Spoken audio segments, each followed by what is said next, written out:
Ana María del Cusco presenta el segundo volumen del videoclip. El sempiterno Cusco, ciudad imperial y sus provincias, en un desfile interminable de belleza natural dignos de una acuarela, lugares de asombro tan llenos de luz, de dulzura y candor, en la que se entremezclan los colores en un sinfín de gamas que conmueven el alma misma. Los cielos azules que enseñan sutileza, riachuelos, extensas pampas, árboles frutales que expanden su aroma, ruinas arqueológicas, parajes de ensueño, lugares y nombres que apreciamos en estas tomas.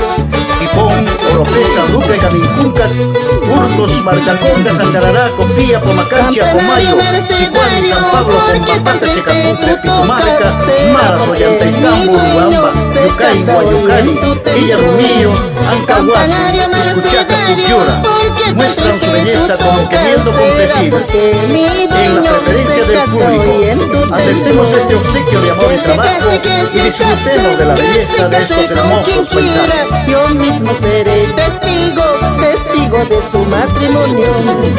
Campanario, campanario, toca la dicha de ellos, dobla la despedida mía, que pronto partiré muy lejos.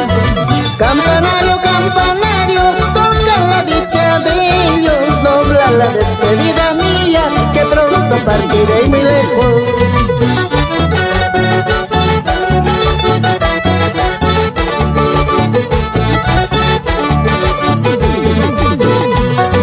Vuelve, vuelve palomita, vuelve a tu nido abandonado, que en mi pecho no existen rencores de tu abandono.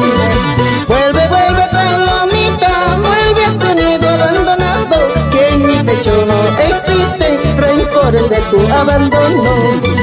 Al doble de las campanas, triste y sepultada, no preguntes quién ha muerto, que en tu pecho también muero. Al doble de las campanas, triste y sepultada, no preguntes quién ha muerto, que en tu pecho también muero.